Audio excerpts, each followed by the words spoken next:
Período romano: 63 a.C. até o ano 100 depois de Cristo. Contexto histórico: Pompeu liderou o exército romano para o Oriente, invadiu e conquistou a Síria. Posteriormente, foi para o sul e invadiu a Judéia, cruzando o rio Jordão, capturando Aristóbulo II em Alexandro, e prosseguiu rumo a Jerusalém. Um novo governante é posto no poder. Seu nome é Herodes, o Grande. Seu governo pode ser dividido em dois períodos, 37 a 30 a.C., e a segunda parte foi de relativa paz. Em 20 a.C., foi acrescido mais faixas de terra ao seu novo domínio. Espelho romano. Os espelhos romanos eram feitos de metal polido. Poderiam ser de bronze, cobre, prata, ouro ou eletro. A imagem é distorcida quando posto frente ao rosto. Paulo utilizou uma linguagem similar em 1 Coríntios 13, versículo 12. Lamparinas. Essas são lamparinas do primeiro século. Note o tamanho mais reduzido se comparado com as lamparinas de períodos anteriores. Talvez seja por conta do tamanho que o azeite acabou de maneira rápida na parábola das 10 virgens de Mateus 25. Símbolos. Utilizados como instrumentos musicais, esses pequenos pratos eram utilizados para acompanhar outros objetos musicais. Paulo enfatizou que, sem amor, toda a prática de falar em línguas é semelhante a um símbolo que ressoa sem sentido. 1 Coríntios 13, 1. Cidade de Jerusalém, 60 a 69 depois de Cristo. Nessa cidade de Jerusalém é destacado alguns lugares que são encontrados no Evangelho. Para fins didáticos, localize na placa algumas localidades. Templo de Jerusalém. Este era o edifício mais importante para o judaísmo no primeiro século. Era também chamado de Segundo Templo, pois o primeiro havia sido destruído pelos babilônios em 586 a.C. e foi reedificado por Esdras no período persa. Além disso, Herodes o Grande faz consideráveis reformas neste lugar sagrado.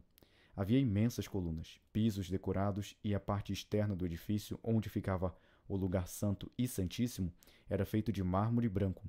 Jesus e os discípulos foram ao templo algumas vezes, como menciona o Novo Testamento. Fortaleza Antônia, lugar de onde os soldados romanos ficavam patrulhando os judeus. Se surgisse alguma revolta, os soldados rapidamente se encaminhariam ao templo. Tanque de Betesda. Jesus cura um paralítico segundo o Evangelho de João, capítulo 5. Existia a crença que as águas se agitavam pela aparição de um anjo, e o primeiro que era lançado às águas, curado era. Possível local da crucificação e sepultamento de Jesus. É difícil precisar em qual colina Cristo foi crucificado, até porque Jerusalém fora destruída algumas vezes. Fato é que a crucificação ocorreu fora dos muros de Jerusalém da época de Cristo. Tanque de Siloé. Jesus aplica barro nos olhos do cego e este lavou-se neste tanque. João 9. Palácio de Herodes o Grande. Este é o responsável por matar as crianças em Belém, conforme diz Mateus, capítulo 1. As 3 primeiras torres, ao lado do palácio, são dedicadas a Hípicos, amigo de Herodes, Fazael, filho de Herodes, e Mariane, esposa de Herodes. Tanto Mariane e alguns filhos, Herodes o Grande manda matá-los, pois tinha medo que o trono lhe fosse roubado. Osso de calcanhar. Nenhuma evidência de crucificação havia sido descoberta em Jerusalém até 1968, quando tratores de construção israelenses bateram acidentalmente em algumas rochas, encontrando diversos túmulos judeus. Porém, o que chamou a atenção foi um ossuário da época próxima de Jesus. Nele continha ossos de uma criança e de um homem. A evidência encontrada foi um osso de tornozelo ainda perfurado por um cravo de crucificação. Acredita-se que o cravo ficou tão bem alojado na madeira que a vítima teve de ser retirada junto com o prego e um pedaço da cruz.